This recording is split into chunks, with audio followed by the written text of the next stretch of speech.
Atenção! Já alguma vez te sentiste invisível? Já o teu mundo ruiu por causa de uma traição? Se sim, este vídeo é para ti. Não te esqueças de gostar e subscrever o canal para mais histórias de empoderamento. A vingança da arquiteta. Os pequenos choramingos do monitor de bebê eram fragmentos de som agudos e desesperados no silêncio estéril da sua mansão de milhões de euros. Inês Vidal agarrou o seu telemóvel, com os nós dos dedos brancos, enquanto ouvia a voz do marido do outro lado. Uma voz tão suave e inabalável como uma pedra de rio polida. Uma gala, dizes. Não posso simplesmente sair. Ela ouviu o fraco tilintar de copos, o murmúrio de uma multidão. Está bem. É apenas um bebê a ser bebê. Dá-lhe um pouco de paracetamol. Mas a temperatura do filho era de 40 graus e a respiração dele era superficial. Antes que ela pudesse suplicar novamente, ele suspirou, um som de pura irritação. Olha, tenho de ir, falamos amanhã. A chamada foi cortada, e naquele silêncio arrepiante, Inês soube duas coisas com absoluta certeza.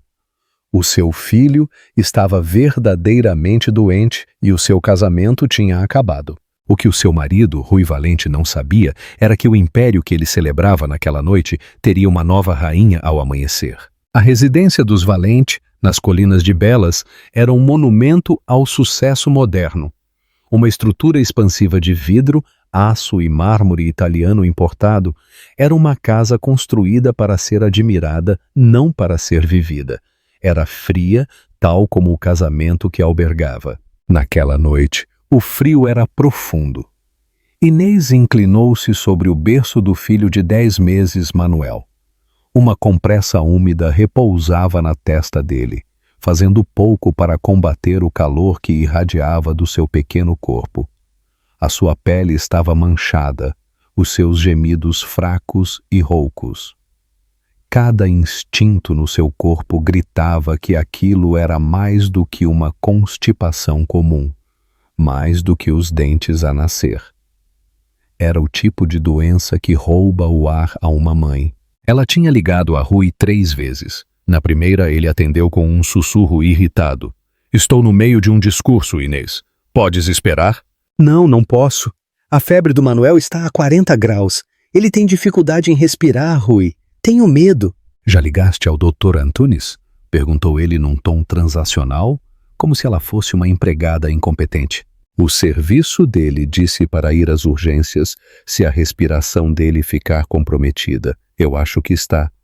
Preciso que venhas para casa, não quero ir sozinha. Um suspiro pesado. Estás a exagerar. Fazes sempre isso. Dá-lhe o remédio. Ligo-te mais tarde. Ele desligou. A segunda chamada foi diretamente para o correio de voz. A terceira chamada foi a que destruiu tudo. Ele atendeu.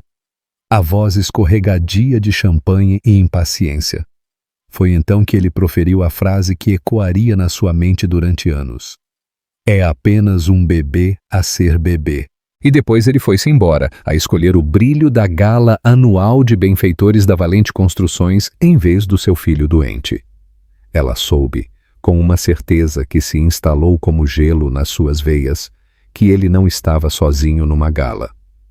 Ele estava com Cláudia Bastos, uma associada de marketing júnior na sua empresa, de apenas 24 anos, com uma ambição que brilhava mais do que as suas madeixas. Inês tinha visto os sinais durante meses.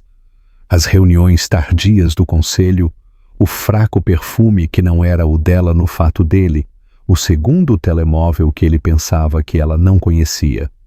Ela tinha tentado confrontá-lo para salvar a vida que tinham construído. Cada tentativa foi recebida com manipulação e acusações de ser uma dona de casa aborrecida e histérica. Ele chamava a sua vida de gerir a sua propriedade, criar o filho e hospedar o seu interminável desfile de parceiros de negócios de férias. Ele tinha se esquecido de que ela não era apenas um rosto bonito com quem ele se tinha casado. Tinha se esquecido da mulher que ela costumava ser antes de se tornar a senhora Valente. Inês Vidal, a arquiteta, a mulher que se tinha formado com honras na Universidade de Lisboa, a mulher que tinha coprojetado o mesmo edifício onde a sua empresa teve a sua primeira sede. Ela tinha desistido da sua própria promissora firma para apoiar a dele, a acreditar nas suas promessas de uma parceria, de uma vida partilhada, de um império partilhado. Naquela noite, ele tinha lhe deixado claro o valor dessa promessa. Ao olhar para Manuel, tão frágil e pequeno, um tipo diferente de fogo acendeu-se dentro dela. Não era a chama quente e confusa do ciúme. Era uma combustão fria e controlada de raiva pura e não adulterada. Ele não a tinha apenas desvalorizado. Ele tinha desvalorizado o seu filho. Deixou-a sozinha num momento de puro terror. Ela enxugou as lágrimas com a parte de trás da mão. Chorar era um luxo que ela já não podia ter. Com uma mão firme, fez uma mala de bebê. Os seus movimentos precisos e eficientes. Ela enrolou Manuel, febril, na sua cadeira de carro, os seus fracos gemidos a partirem-lhe o coração. Enquanto caminhava pelo cavernoso e silencioso hall de entrada, olhou para o grande retrato na parede. Uma foto do dia do casamento deles. Rui sorria, um olhar de triunfo no seu rosto. Ela tinha pensado que era amor. Agora ela via-o pelo que realmente era, uma aquisição. Ela não olhou para trás. Enquanto os portões automáticos da sua propriedade se fechavam atrás dela, ela não estava apenas a conduzir para o hospital. Ela estava a conduzir para longe da vida que conhecia e para um futuro que teria de forjar para si mesma. A primeira chamada que ela faria da sala de espera do hospital não seria para a mãe ou para as amigas. Seria para um homem a quem Rui Valente tinha ofendido quase tanto como a ela. E ele seria a chave para tudo. Achas que Diogo Costa vai aceitar ajudar Inês? O que farias no lugar dele? Deixa-nos a tua opinião nos comentários. A urgência do Hospital de Belas era uma sinfonia de caos controlado. Máquinas a apitar, conversas sussurradas, o cheiro forte a antisséptico. Inês sentou-se numa cadeira de plástico rígida, com Manuel a dormir inquieto nos seus braços, uma linha intravenosa delicadamente presa à sua pequena mão. O médico tinha sido simpático, mas firme. Era um caso grave de VSR, vírus sincicial respiratório. Não fatal se tratado adequadamente, mas incrivelmente perigoso para um bebê. Fez bem em trazê-lo, disse o médico. Os níveis de oxigênio dele estavam a baixar. Mais algumas horas em casa poderiam ter sido uma história muito diferente. Cada palavra era uma placa de aço a ser rebitada na sua determinação. Uma história muito diferente. A desvalorização casual de Rui. É apenas um bebê. Repetia-se na sua cabeça. Já não era apenas um insulto, mas uma possível sentença de morte. Durante horas, ela ficou ali sentada, a observar a subida e descida rítmica do peito do filho, o gotejamento constante da bolsa intravenosa, a sua única linha de vida. No silêncio estéril do quarto privado para onde ele tinha sido transferido, a névoa do pânico começou a dissipar-se, substituída por uma clareza fria e cristalina. A mulher que tinha chorado de medo na sua mansão horas antes já não existia. Em vez dela, estava a arquiteta. Inês Vidal sempre tinha visto o mundo em termos de estrutura, pontos de tensão e fundações. Antes de Rui, a sua vida tinha sido plantas e aço, betão e vidro. Ela prosperava na complexidade, em encontrar soluções elegantes para problemas impossíveis. Tinha projetado uma biblioteca em balanço que parecia desafiar a gravidade. e uma sala de concertos com uma acústica tão perfeita que se podia ouvir cair um alfinete na última fila. Depois veio Rui Valente. Ele era uma força da natureza, um promotor brilhante com uma visão que ela achava inebriante. Ele via à sua mente não apenas a sua beleza. Tu e eu, Inês, dissera ele no início, a espalhar as plantas do seu primeiro arranha-céus importante pelo chão do seu pequeno apartamento. Tu projeta-os, eu construo-os. Vamos construir um império. Ela apaixonou-se pelo sonho tanto quanto pelo homem. Ela fundiu a sua pequena e aclamada firma na sua florescente empresa, a Valente Construções. Os seus projetos valeram-lhes os contratos que os puseram no mapa. O seu nome nunca esteve no papel timbrado, mas a sua marca estava em cada viga e janela do sucesso inicial deles. Ela foi a arquiteta silenciosa e não creditada do seu império. Depois veio o casamento, e depois Manuel. Rui encorajou-a a afastar-se. Já fizeste o suficiente, disse ele. Desfruta da tua vida, foca-te em ser mãe. Ela aceitou, cansada de lutar pelo crédito, a acreditar que esta era a próxima fase da sua parceria. Tinha trocado a sua prancheta por uma cozinha de designer, o seu capacete por deveres de anfitriã. E lentamente tornou-se invisível. Agora, sentada no quarto de hospital mal iluminado, ela pegou no seu telemóvel. Os seus dedos percorreram os números da família e amigos, deslizando pelo ecrã para um nome que ela não contactava há mais de um ano. Diogo Costa, diretor financeiro, Valente Construções. Ela tocou no botão de chamada. Ele atendeu ao segundo toque, a sua voz cautelosa. Inês, está tudo bem? Não, disse ela, a sua voz uniforme, desprovida da emoção que a tinha estado a sufocar. Mas vai ficar. Diogo, preciso de te ver. Amanhã de manhã. É sobre o Rui. Houve uma pausa. Diogo era um homem tranquilo, meticuloso, brilhante com os números e completamente leal. Ou tinha sido. Inês sabia que Rui o tinha ignorado recentemente para o cargo de diretor de operações, dando-o a um amigo adulador do seu programa de MBA. Rui tinha prometido a Diogo uma participação significativa no capital há anos, uma promessa que nunca se tinha materializado. Diogo sabia onde os corpos estavam enterrados, porque ele tinha sido o homem obrigado a cavar as sepulturas. Sobre o quê? Perguntou Diogo, a sua cautela palpável. Sobre as fundações, disse Inês, a antiga linguagem arquitetônica a regressar a ela naturalmente. Eu descobri uma falha crítica na estrutura da empresa, uma falha que o Rui parece ter esquecido, e eu acho que tu sabes exatamente do que eu estou a falar. Outro longo silêncio.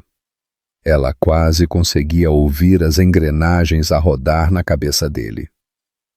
Ele estava a ligar pontos, a lembrar-se de conversas, documentos e promessas quebradas. O financiamento da Torre do Parque, disse ele finalmente, a sua voz apenas um sussurro. Um sorriso frio tocou os lábios de Inês pela primeira vez naquela noite. Exato, o meu escritório, o antigo, no centro, às 8 da manhã. Inês, o que é que tu estás a planear? Ela olhou para o filho a dormir, o seu pequeno rosto pacífico sob as luzes do hospital. O seu plano já não era apenas vingança. Era sobre sobrevivência. Era sobre recuperar a vida que lhe tinham roubado e garantir o futuro do seu filho. Estou a planear uma aquisição hostil, disse ela, e tu vais ajudar-me. A estratégia de Inês é ousada. Achas que vai resultar? Já alguma vez te sentiste como Diogo, dividido entre a lealdade e a justiça? Comenta abaixo. O escritório estava exatamente como ela o tinha deixado há 2 anos, preservado sob uma camada de pó. Plantas enroladas estavam de pé num canto como antigos pergaminhos. Os seus modelos arquitetônicos, intrincados e bonitos, eram formas fantasmagóricas sob lençóis brancos de pó. Ela tinha mantido o arrendamento do seu pequeno estúdio no centro, a pagar o aluguer de uma conta privada que o seu pai lhe tinha deixado. Era a sua única via de escape secreta, um lugar que era dela e só dela. Rui tinha-lo chamado de seu pequeno espaço de passatempos, e tinha se esquecido que existia. Às 8 em ponto, Diogo Costa bateu à porta. Ele parecia cansado, o seu fato imaculado, mas os seus olhos cautelosos. Ele era um homem que vivia de números, que encontrava segurança em folhas de cálculo e balanços. O que Inês estava a propor era a antítese da ordem. Café, ofereceu ela, a apontar para uma prensa francesa no pequeno balcão da cozinha. Obrigado, disse ele, o seu olhar a varrer a sala, a assimilar as evidências de uma carreira brilhante em pausa. Não estive aqui desde que projetaste o lobby do edifício Meridian. Muita coisa mudou desde então, disse Inês a entregar-lhe uma chávena. O Rui está a ter um caso com a Cláudia Bastos. Esteve com ela ontem à noite enquanto o nosso filho estava a caminho das urgências. Fui eu quem o levou. A expressão de Diogo não mudou, mas um músculo apertou na sua mandíbula. Lamento ouvir isso, Inês. Ah, sério? Ela não ficou surpreendida. Ele via os relatórios de despesas com dezenas de clientes em hotéis de 5 estrelas, os recibos de joias codificados como presentes corporativos. Eu não procuro simpatia, Diogo, disse ela, o seu tom completamente profissional. Eu procuro um parceiro. Tu sabes tão bem como eu que a Valente Construções foi construída sobre as fundações dos meus projetos e da tua estratégia financeira. Nós é que devíamos ser os parceiros.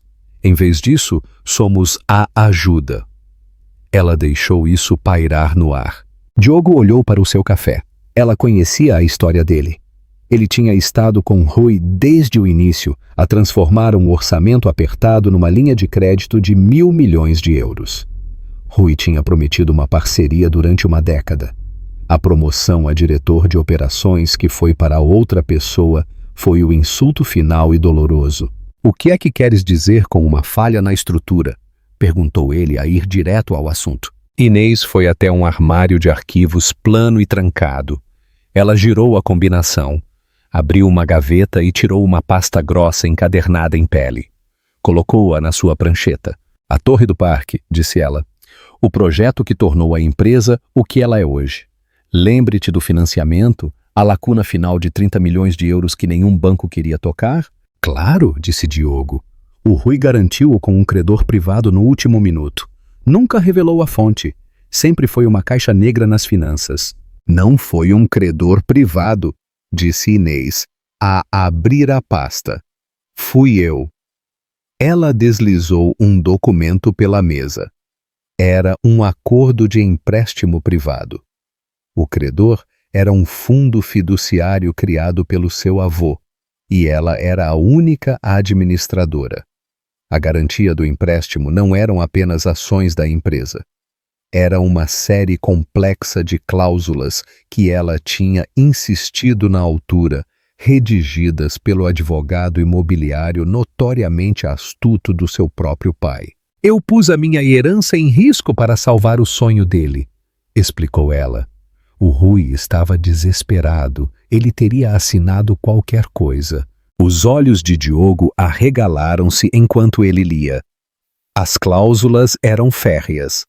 Elas estipulavam que se o CEO em exercício, Rui, fosse considerado culpado de grave apropriação financeira, quebra de dever fiduciário ou depravação moral que pudesse prejudicar a reputação da empresa, a administradora, Inês, tinha o direito de exigir imediatamente o reembolso total do empréstimo.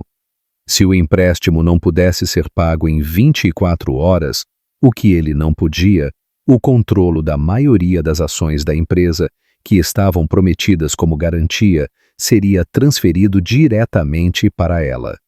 Depravação moral. Diogo inspirou a olhar para ela. O caso dele, o abandono dela e do filho doente. Essa é a alavanca, disse Inês. Mas não é o mecanismo. Não podemos ir para o conselho com isso. É confuso, subjetivo. Precisamos de algo concreto, inegável. Precisamos de apropriação financeira. Ela olhou fixamente para ele. E é aí, Diogo, que tu entras. Eu sei que ele te tem a mover dinheiro. Empresas fantasma. Despesas pessoais disfarçadas de custos comerciais. O apartamento que ele mantém para a Cláudia. Os carros, as viagens. Está tudo aí, não está? Tu tens os registros. Diogo levantou-se e caminhou até a janela, a olhar para as ruas da cidade lá embaixo. Estavam a pedir-lhe para trair o homem que lhe tinha dado a sua carreira. Um homem que ele tinha considerado um amigo. Mas esse homem tinha se ido, substituído por um tirano arrogante que exigia lealdade, mas não dava nada em troca. Isto não era apenas ajudar Inês. Era sobre justiça pela sua própria década roubada. Ele tem andado a usar a subsidiária de construção Eucalipto como um fundo pessoal, disse Diogo, ainda de costas para ela. Ele canaliza faturas inflacionadas através dela. Eu tenho cópias das faturas reais e das falsificadas que ele apresentou para os livros. São milhões de euros, só nos últimos 3 anos. Suficiente para iniciar uma investigação federal. Ele virou-se para olhar, os seus olhos já não cautelosos, mas afiados com cálculo. O diretor financeiro cauteloso tinha se ido. No seu lugar, um homem que via os números no tabuleiro e sabia exatamente como jogar. Isto é incrivelmente arriscado, disse ele. Se isto falhar, destrói-nos aos dois. Ele já destruiu o que importava, respondeu Inês, a sua voz como aço. Eu já não tenho medo dele. A pergunta é, tu tens? Diogo olhou para os documentos incriminatórios na mesa e para a mulher tranquila e determinada à sua frente. Ele não viu uma esposa desprezada, mas uma líder. Ele pensou na promoção que lhe foi negada, na parceria que nunca foi, nas humilhações diárias. Ele está num retiro de desenvolvimento em Aspen até amanhã à tarde, disse Diogo. A Cláudia está com ele. O voo deles aterra às 5 da tarde. Teríamos de nos mover rápido. Era toda a confirmação que ela precisava. Uma aliança foi forjada naquele escritório poeirento, construída sobre a traição partilhada, e um desejo mútuo de ver um império a cair nas mãos certas. Então vamos trabalhar, disse Inês. Temos menos de 36 horas para desmantelar um rei. A química da estratégia de Inês é ousada. Achas que vai resultar? Alguma vez te sentiste como Diogo, preso entre a lealdade e a justiça? Comenta abaixo. A sua próxima paragem não foi um escritório de advogados corporativo reluzente. Foi um discreto e antigo estabelecimento numa elegante moradia em Lisboa. O nome na placa de latão dizia Gomes e Associados. Não havia site nem publicidade. As pessoas recorriam à advogada Helena Gomes quando um problema precisava de ser resolvido com a eficiência brutal e silenciosa de um ataque cirúrgico. Helena, uma mulher nos seus 60s com o cabelo prateado num coque severo e olhos a quem nada escapava, ouviu a sua história sem interrupções. Ela era a advogada do pai de Inês, a mesma mulher que tinha redigido o acordo de empréstimo há uma década. Ela lembrava-se bem da reunião. O teu pai era um homem sábio, Inês, disse Helena depois de Diogo ter terminado a sua explicação detalhada das manobras financeiras de Rui. Ele disse-me, o Rui Valente é um construtor brilhante, mas um homem imprudente. Constrói para a minha filha uma fortaleza dentro desse contrato. Os lábios dela curvaram-se num leve sorriso predatório.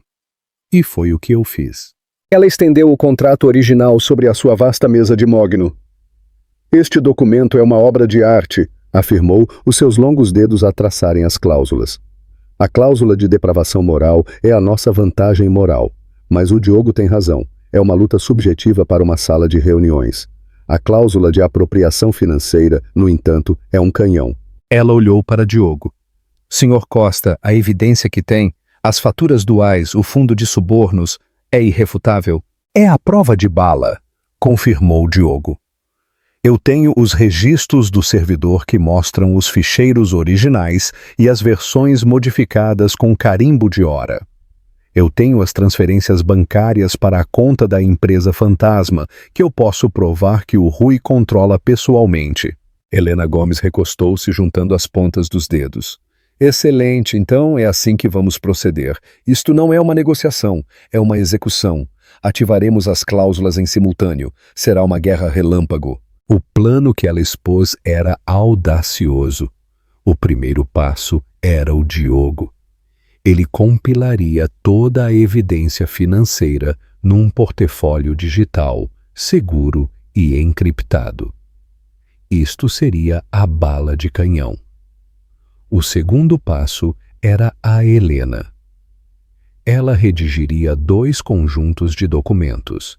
O primeiro seria o pedido formal do empréstimo, a citar a apropriação financeira, a ser entregue ao Conselho de Administração da empresa. O segundo e mais crítico documento seria uma apresentação de emergência à Comissão de Mercado de Valores Mobiliários, CMVM, e ao banco que detinha as ações maioritárias da empresa em fideicomisso. Esta apresentação executaria a transferência da propriedade maioritária para Inês, de acordo com o acordo de segurança no seu contrato de empréstimo.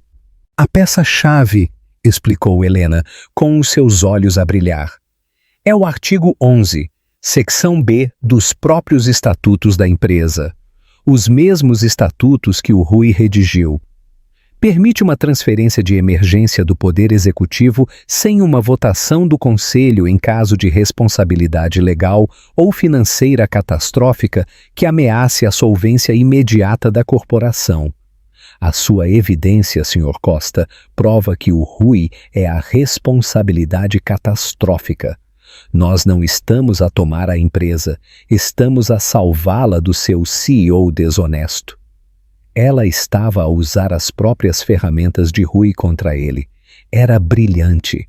Quando é que isto acontece? Perguntou Inês, o coração a bater-lhe forte nas costelas. O momento é crucial, disse Helena a olhar para o seu calendário.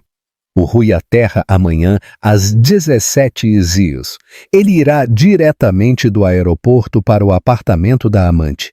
Não fará o check-in no escritório até a manhã seguinte. Portanto, agimos amanhã à noite. Às 19h em ponto.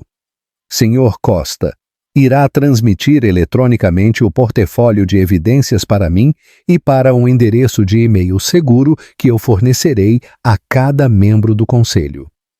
Às 19h01, o meu mensageiro entregará pessoalmente a notificação ao presidente interino do Conselho na sua residência. Ao mesmo tempo, eu apresentarei eletronicamente a transferência de ações à CMVM e ao agente fiduciário. Quando os membros do Conselho tiverem terminado de ler a primeira página da evidência do Diogo, continuou Helena, o carimbo de hora digital da transferência de ações já estará legalmente processado. Eles enfrentarão uma escolha.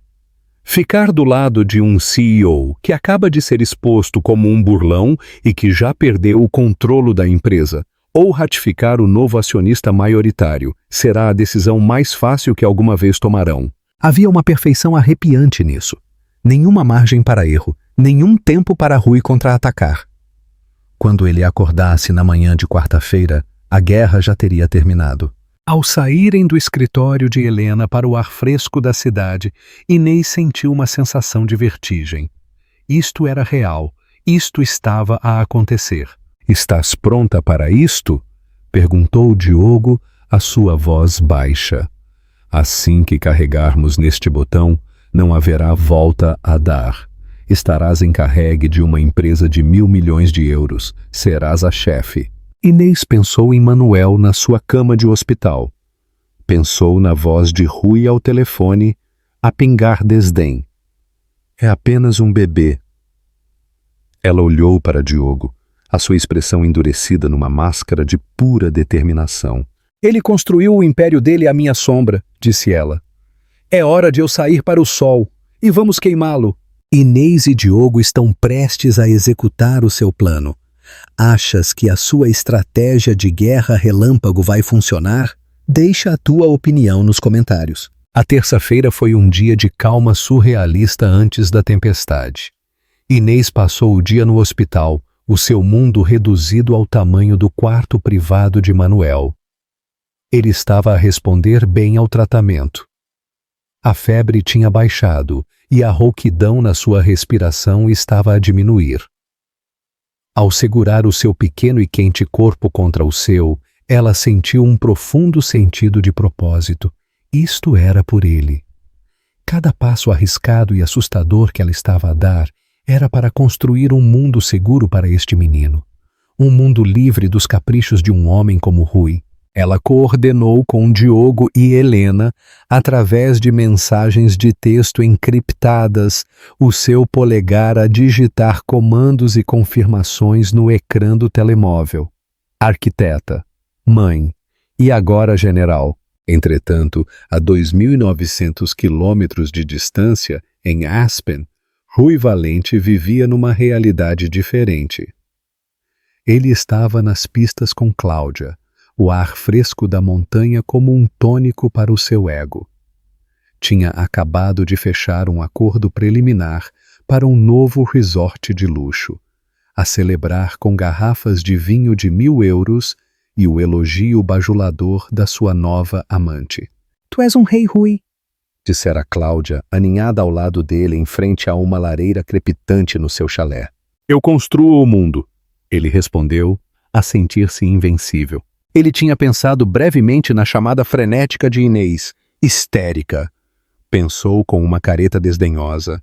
Ela provavelmente tinha levado o Manuel às urgências por causa de uma constipação e agora sentia-se estúpida. Ele trataria do drama dela quando voltasse. Ele enviou-lhe uma única mensagem de texto perfunctória. Espero que esteja tudo bem. Aterro amanhã às 5. Ele não reparou que ela nunca respondeu. Às 17h de terça-feira, o jato privado de Rui aterrou no aeroporto Humberto Delgado. Como Helena tinha previsto, ele não foi para casa. O seu motorista levou-o diretamente para um arranha-céus elegante no bairro de San Sebastião, para o apartamento que ele tinha alugado para Cláudia. Aquele que era pago pelo fundo de subornos da empresa Eucalipto. Às 18h55, Inês estava a apertar o cinto a um Manuel adormecido na sua cadeira de carro, tendo recebido alta do hospital e pronto para ir para casa. O momento pareceu um sinal do universo. Ao mesmo tempo, no seu escritório em casa, Diogo Costa tinha o seu dedo a pairar sobre o rato. No seu ecrã, havia um único ficheiro encriptado, com o rótulo Projeto Rouxinol. Ele continha cada peça de evidência incriminatória contra Rui. Uma lista de distribuição estava pré-carregada.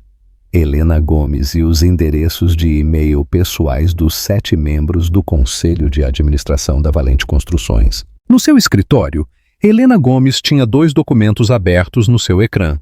Um era a apresentação de emergência para a CMVM. O outro era a execução oficial da transferência de ações para o agente fiduciário. Ambos estavam prontos para ser enviados com um único clique. A cidade zumbia à sua volta, alheia ao golpe de Estado digital silencioso que estava prestes a acontecer. Às 19h em ponto, Diogo clicou em enviar. A bala de canhão tinha sido disparada. Instantaneamente, os telemóveis começaram a tocar em casas tranquilas e abastadas por toda a região de Lisboa, à medida que os membros do conselho recebiam o e-mail. O assunto elaborado por Helena era simples e impossível de ignorar. Evidência urgente de quebra de dever fiduciário pelo CEO Rui Valente. Às 19h01, Helena clicou no seu próprio rato 2 vezes. As apresentações foram enviadas. Os carimbos de hora digitais foram registrados. A fortaleza que o pai de Inês lhe tinha feito construir tinha sido invadida e o seu poder era agora dela. Em São Sebastião, Rui estava a servir 2 taças de champanhe. Estava a celebrar o seu negócio, a sua vida, o seu gênio. Ele levantou a taça para a Cláudia. Ao futuro, brindou ele, a sua voz a ressoar de arrogância. E a conseguir tudo o que se quer. Do outro lado da cidade, Inês entrou no frio e silencioso hall de entrada de mármore da sua casa. Já não parecia uma gaiola, parecia um quartel-general. Ela colocou Manuel a dormir no seu berço, a respiração dele agora profunda e regular. Ela ficou ali por um momento, a ouvir o som do sono saudável do filho. Depois, caminhou para o escritório principal. O escritório era um santuário para o ego dele, cheio de prêmios e fotos dele a apertar as mãos de pessoas importantes. Ela sentou-se na sua grande cadeira de pele. Sentiu-se confortável, sentiu-se bem. Os membros do conselho, inicialmente chocados, liam agora freneticamente o relatório de Diogo. A evidência era esmagadora, uma maré de fraude e engano. Havia cópias de extratos bancários, faturas falsas e até uma cópia do contrato de aluguer do apartamento de S. Sebastião pago pela empresa. Enquanto se recuperavam, chegou um segundo e-mail de Helena Gomes. Assunto: notificação de mudança na propriedade maioritária da Valente Construções. Era cheque-mate. Não havia nada para debater. Ficar do lado de Rui agora seria um suicídio corporativo. Em questão de minutos, a primeira resposta chegou do presidente do conselho, um homem de negócios estoico da velha guarda chamado Arthur Pinheiro. A sua mensagem era breve e direta. Recebido. O conselho ratificará a transferência e apoiará a senhora Vidal. Aguardo as suas instruções. Inês leu o e-mail no computador de secretária de Rui. Um sorriso lento e firme espalhou-se pelo seu rosto. Não era um sorriso de alegria ou júbilo. Era o sorriso calmo e satisfeito de uma arquiteta a ver o seu projeto mais complexo, mais pessoal e mais importante a encaixar perfeitamente no seu lugar. O rei brindava ao seu reinado no paraíso de um tolo. Ele não fazia ideia de que o seu reino já tinha caído. Rui Valente acordou com a estranha sensação de uma luz matinal barata. Não o brilho automático e cuidadosamente filtrado da sua mansão de belas, mas o brilho cru e sem filtro de um nascer do sol de Lisboa a espreitar pelas janelas de Cláudia. Ele tinha uma dor de cabeça surda que latejava ao ritmo distante de uma buzina de carro, e a sua boca sabia a champanhe azedo e a arrependimento. Não pela sua infidelidade, mas por ter bebido uma 3ª garrafa de Krug. Bom dia, dorminhoco! Cláudia murmurou, a espreguiçar-se ao seu lado. O rei teve doces sonhos do seu reino? Qualquer coisa assim, grunhiu ele, a tirar as pernas da cama. O poder era o seu afrodisíaco, e o negócio de Aspen da noite anterior tinha-o feito sentir como um deus. Ele esticou a mão para pegar no seu telemóvel, pronto para começar o seu ritual diário de emitir ordens e afirmar o seu domínio sobre o império que comandava. Ele tocou no ícone do seu e-mail corporativo. Apareceu uma pequena e estéril caixa. Acesso negado. Por favor, contacte o seu administrador de sistemas. Ele franziu o sobrolho com um brilho de aborrecimento. Maldito departamento de TI. Provavelmente enviaram uma atualização de segurança defeituosa. Ele tentou novamente. O mesmo resultado. Ele mudou para a plataforma de mensagens interna da empresa, com a intenção de repreender o chefe de tecnologia. O seu perfil, geralmente uma foto de perfil confiante, tinha desaparecido. No seu lugar, havia uma silhueta cinzenta genérica. Todos os seus canais e grupos estavam inacessíveis. — O que se passa, amor? Perguntou Cláudia, a apoiar-se num cotovelo. — Nada! Os idiotas não conseguem manter os servidores a funcionar. Ele respondeu, a sua irritação a crescer. Ele decidiu ignorar o insignificante e verificar a transferência bancária para o negócio de Aspen. Ele abriu a sua aplicação bancária corporativa. Credenciais inválidas. Agora, o brilho de aborrecimento acendeu-se numa faísca de alarme genuíno. Isto não era uma simples falha. Isto era um bloqueio total do sistema. Ele ligou de volta para o seu diretor de operações, Francisco, o lacaio que ele tinha promovido em vez do Diogo. Desta vez, Francisco atendeu, a sua voz um guincho agudo de puro pânico. Rui, meu Deus, Rui, onde estás? O que raio se passa, Francisco? Por que é que eu estou bloqueado de tudo? Berrou Rui. Eles foram-se, Rui. As contas, o conselho, eles tiveram uma reunião de emergência ontem à noite. Eles dizem que tu estás fora. A gente da Helena Gomes está aqui, a trocar fechaduras, a desligar servidores. É a Inês, Rui. De alguma forma, é a Inês. O nome atingiu-o como um choque físico. Inês. A sua dona de casa tranquila e dócil. Inês. A ideia era tão ridícula, tão absolutamente sem sentido, que ele de fato se riu. Francisco, estás histérico. Ela não saberia como preparar um banho, muito menos uma empresa. É um hack, um sofisticado. Agora controla-te, eu estou a caminho. Ele desligou, o coração a bater-lhe num ritmo frenético e discordante contra as costelas. Ele vestiu a roupa da noite anterior, a ignorar as perguntas de Cláudia. Tenho de ir, disse ele, a sua mente num turbilhão de negação e raiva. A ideia de que Inês orquestrou isto era absurda. Tinha de ser um concorrente, alguém a tentar paralisá-lo. Ele esmagá-los-ia. A viagem de Uber para o centro foi um borrão de energia frenética. Ele era um tigre enjaulado, a passear nos limites do banco de trás. Imaginou-se a invadir o lobby, um deus irado, a descer para restaurar a ordem, a despedir Francisco pela sua incompetência, a processar os hackers até ao esquecimento e a reafirmar o seu controlo absoluto. Ele saiu do táxi e avançou para a reluzente Torre Negra da Valente Construções, o seu monumento a si mesmo. Ele empurrou o seu cartão no torniquete de segurança. Um zumbido áspero soou e uma luz vermelha piscou. Acesso negado. Ele tentou novamente. Zumbido. Acesso negado. O que é isto? Rugiu ele para o chefe de segurança do lobby, um homem de ombros largos chamado Paulo, que ele tinha visto 1000 vezes. Paulo, abre este portão agora. Paulo parecia profundamente desconfortável a recusar-se a olhar para ele. Lamento, Sr. Valente. As minhas instruções são de que o seu acesso foi revogado. Eu não o posso deixar entrar. As tuas instruções? Eu dou as instruções aqui! Berrou a sua voz a ecoar no vasto lobby de mármore. Alguns empregados demoravam-se perto dos elevadores, a observar, a sussurrar.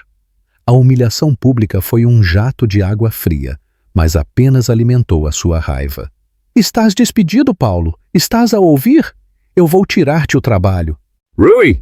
Isso será tudo, Paulo. Ele está a gerir a situação corretamente. A voz era calma, fria e absolutamente autoritária.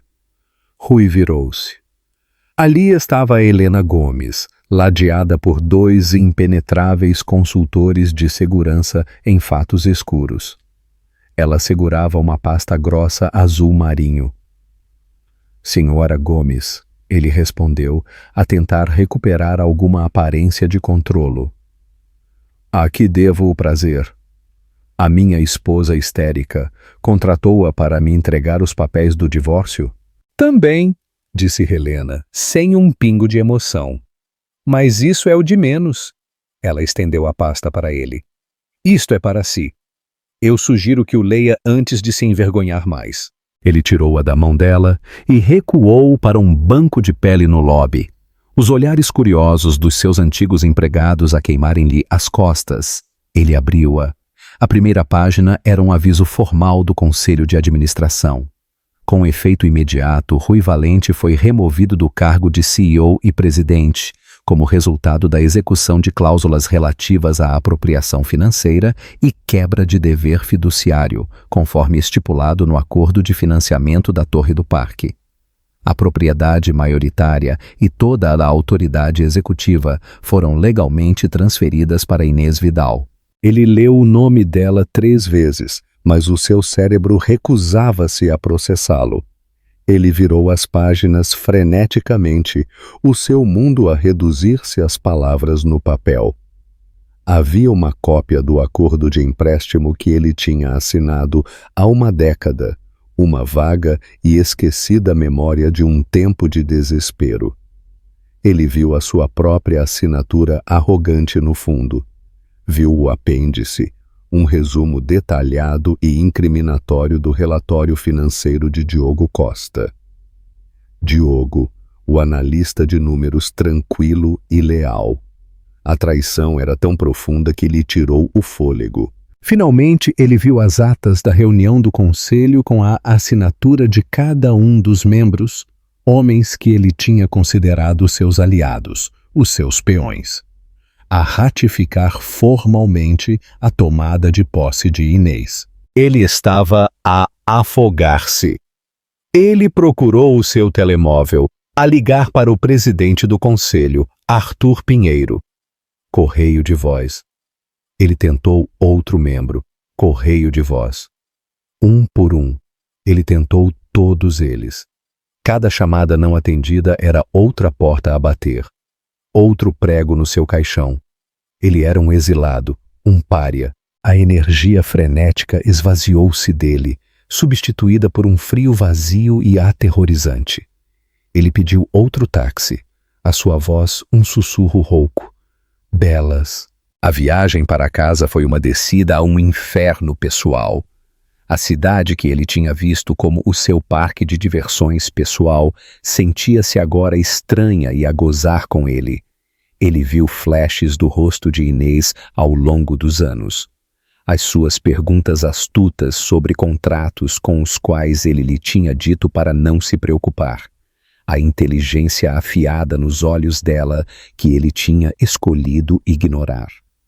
A sua competência tranquila que ele tinha confundido com fraqueza. Isto não foi um ato emocional repentino. Foi uma estratégia, uma demolição planeada há muito tempo e meticulosamente executada.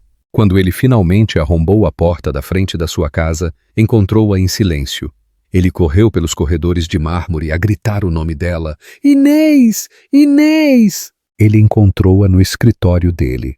O escritório dele. Ela estava sentada atrás da sua secretária, vestida com um elegante vestido azul escuro. O ar na sala era diferente. A desordem do ego dele, os prêmios inúteis, as fotos autocongratulatórias tinham sido limpas. A sala sentia-se mais limpa, mais focada, mais poderosa. Na secretária, em frente a ela, havia 2 coisas, uma chávena de chá fumegante e um conjunto de papéis de divórcio. Ela não levantou os olhos quando ele entrou. Simplesmente deu um gole lento e deliberado no seu chá. O tilintar da porcelana contra o pires foi o único som na sala. O que é que tu fizeste? A sua voz uma confusão irregular de descrença e fúria. Ela finalmente levantou os olhos para encontrar os dele. O seu olhar não era de ódio, nem de lágrimas, nem de vingança. Era algo muito pior. Era indiferença. Era o olhar de um CEO a avaliar um ativo falhado. Eu garanti o futuro do meu filho, disse ela, a sua voz tão calma como um lago gelado. Algo que tu não estavas disposto a fazer. Isto é a minha empresa, a minha vida. Ele berrou, a bater com os punhos na secretária, um eco patético da sua raiva anterior. Tu enganaste-me! Isto é ilegal! Pelo contrário, disse ela a apontar para um documento grosso à sua esquerda. É perfeitamente legal. A tua assinatura está em cada página. E quanto à tua vida, tu fizeste as tuas escolhas, Rui. Tu escolheste a gala. Tu escolheste a amante. Tu escolheste dizer-me que os meus medos pela saúde do nosso filho não importavam. Tu disseste que era apenas um bebê. Bem, isto. Ela varreu a mão à volta do escritório. É apenas uma empresa. Ela empurrou-lhe os papéis do divórcio. Assina isto. Eles são excepcionalmente generosos. Ficas com mais do que o suficiente para recomeçar. Terás visitas supervisionadas com o Manuel, dependendo do teu comportamento. Se assinares isto, fica tudo em silêncio. Se lutares comigo... Ela bateu na pasta que continha a evidência do Diogo. Isto vai para o Ministério Público e eu garanto-te que eles serão muito menos generosos do que eu. Ele olhou para ela, a vê-la verdadeiramente pela primeira vez em anos. A esposa tranquila e complacente tinha desaparecido. No seu lugar, havia uma rainha, uma titã, uma mulher feita de ferro e gelo. A arquiteta que ele tinha admirado e depois tolamente tentado enjaular, tinha acabado de demolir o seu mundo e de construir o dela sobre os escombros. E ele finalmente verdadeiramente percebeu. Ele não tinha sido derrubado por um inimigo. Tinha sido derrubado por uma consequência que ele próprio tinha criado. O confronto no escritório não foi a rápida execução que Inês tinha antecipado. Foi o lento e agonizante desmantelamento de um homem. Em face do checkmate inegável dos papéis do divórcio e da ameaça de acusação federal, a raiva de Rui fraturou-se, revelando o homem aterrorizado e vazio por baixo. Ele começou a recorrer às únicas táticas que lhe restavam: manipulação e bravata. Tu não podes fazer isto, Inês! Ele começou, a sua voz a tentar um tom de razão que soava completamente estranho. Vais afundar a empresa? Tu és arquiteta, não CEO. Estes negócios, os investidores, tu não entendes esse mundo. Inês simplesmente recostou-se na sua cadeira, o couro a ranger suavemente. Eu entendo as fundações desta empresa melhor do que qualquer outra pessoa, Rui. Eu entendo que o teu projeto Lago Elísio está com uma alavancagem excessiva de 30% e que os relatórios de impacto ambiental que tu escondeste são um processo coletivo prestes a acontecer. Eu entendo que o Fundo Soberano de Singapura procura investimentos sustentáveis, não projetos de vaidade imprudentes. Eu entendo tudo perfeitamente. A mandíbula dele descontraiu. Ela sabia. Ela não tinha sido apenas uma esposa. Ela tinha estado a observar, a ouvir e a aprender. Ele mudou de tática, a tentar negociar. Está bem, tu fizeste o teu ponto, estás zangada, eu entendo, eu estava errado. Vamos fazer um acordo, não me deixes completamente de fora. Deixa-me ser um consultor, um parceiro silencioso. Ninguém precisa de saber, pelo bem da empresa. A empresa precisa de uma ruptura limpa da toxicidade e da fraude que tu incrustaste na sua cultura, respondeu ela, a sua voz a cortar as súplicas dele. A tua presença seria uma responsabilidade. O acordo está na mesa, Rui. É o único que vais ter. Ele finalmente recorreu à sua última e mais desprezível arma. O filho deles. Pensa no Manuel. O que é que isto vai fazer-lhe? Os pais dele em guerra, o pai dele publicamente arruinado. Farias isso ao teu próprio filho por despeito? Os últimos vestígios de calor nos olhos de Inês transformaram-se em permafrost. Ela levantou-se apoiando os nós dos dedos na secretária. O seu rosto uma máscara de fúria fria. Eu estou a fazer isto pelo meu filho. Tu pareces ter te esquecido que declaraste guerra quando deixaste esse mesmo filho a lutar para respirar, para poderes beber champanhe com a tua amante. Tu arruinaste-te a ti mesmo, Rui. Eu só estou a assinar os papéis. Ela deslizou a caneta pela secretária polida. Ela parou diretamente em frente a ele. A finalidade do gesto partiu-o.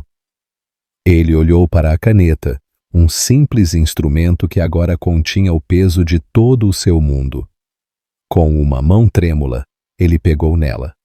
Esta caneta tinha assinado acordos de milhares de milhões de euros, tinha rabiscado notas arrogantes nas margens das plantas e tinha endossado cheques para presentes extravagantes para a sua amante. Agora, o seu único propósito era assinar a sua própria rendição. A sua assinatura, geralmente um traço ousado e confiante, era um rabisco trêmulo e quase ilegível na linha de assinatura. Ele estava a abdicar do seu casamento, da sua empresa, do seu nome, da sua própria identidade. Ele largou a caneta como se ela o tivesse queimado. Ele levantou o olhar. Os seus olhos afundados, a procurar no rosto dela qualquer vislumbre da mulher com quem ele se tinha casado. Não encontrou nenhum. "Estás feliz agora?" sussurrou ele. A pergunta patética. "A felicidade não é o objetivo", respondeu Inês, a sua voz tão firme como uma rocha enquanto recolhia os papéis assinados. "Segurança sim. Liberdade. Sim. O meu filho e eu estamos agora seguros, e eu sou finalmente livre. Deves ir-te embora, Rui. Uma nova equipa de segurança estará aqui daqui a 1 hora para trocar as fechaduras." Ele saiu do escritório, um homem apagado. Quando a pesada porta da frente se fechou atrás dele, Inês ficou sozinha no silêncio. Não houve uma onda de riso triunfante. Houve apenas a exalação lenta e profunda de uma respiração que ela sentiu que tinha estado a prender durante 10 anos. O imenso peso da sua nova realidade assentou nos seus ombros, mas não se sentiu como um fardo. Sentiu-se como um manto de poder. Ela caminhou até a janela e olhou para a cidade. Depois, pegou no celóvel e fez a sua primeira chamada oficial como CEO. "Diogo", disse ela, a sua voz clara e firme. "Está feito. Vemo-nos às 7 da manhã. Temos trabalho a fazer." Os dias que se seguiram foram uma aula magistral de transição controlada. A primeira reunião geral de Inês foi realizada no auditório principal da empresa. Ao subir ao palco, uma onda de sussurros e murmúrios percorreu a multidão ansiosa. Eles viram a mulher das páginas da sociedade, a bela esposa do CEO. Eles esperavam um discurso choroso e vingativo, ou uma figura de proa incompetente. Eles estavam enganados.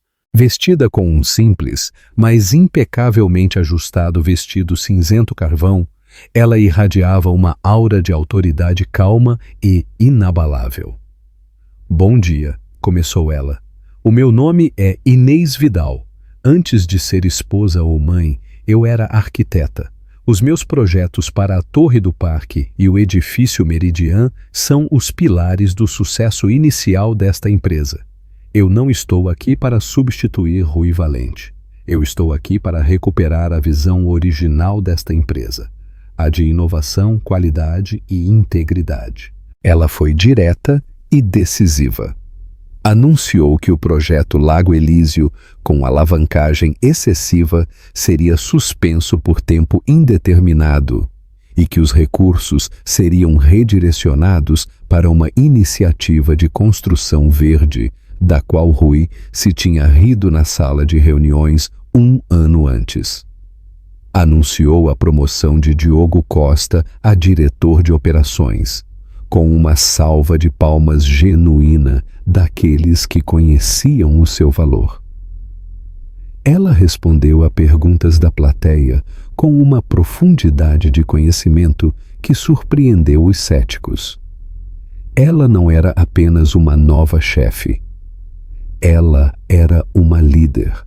Nas semanas seguintes, uma nova cultura floresceu nos corredores da empresa, que rapidamente passou a chamar-se Vidal Construções. A adulação baseada no medo que Rui tinha fomentado foi substituída pela colaboração e respeito. Uma tarde, enquanto Inês e Diogo reviam novas plantas no seu escritório, ele levantou o olhar e sorriu. "Sabes? disse ele. As pessoas estão a falar novamente nos corredores, a partilhar ideias. Eles não têm medo de falhar. Tu não te limitaste a tomar uma empresa, Inês. Tu libertaste-a. Entretanto, o mundo de Rui tinha se reduzido ao tamanho de um banco de bar. Ele estava sentado num bar de hotel escuro e caro, a beber uísque, um fantasma a perseguir o seu próprio passado. No grande ecrã por cima do bar, um apresentador de notícias financeiras elogiava o aumento meteórico das ações da Vidal Construções. A CEO Inês Vidal está a ser aclamada como uma visionária, disse o apresentador, a trazer nova vida e um sentido de propósito ético para a indústria da construção. Numa mesa próxima, 2 jovens banqueiros brindaram com os seus copos. A Vidal, disse um deles. Lenda.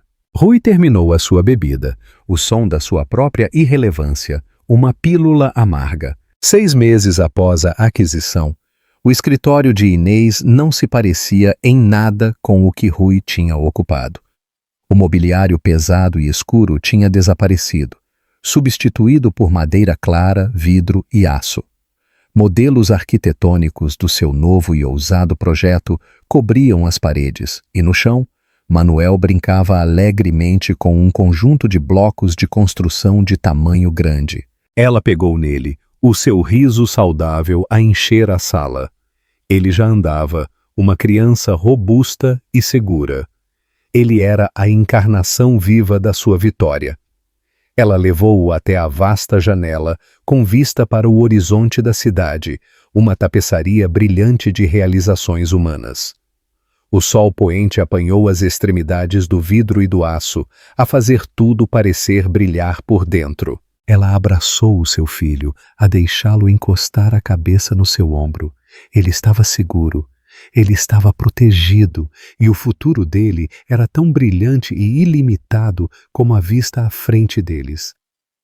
Olha, Manuel, ela sussurrou, a sua voz cheia não de arrogância, mas de um sentido calmo e profundo de propósito e criação. Nós construímos o mundo.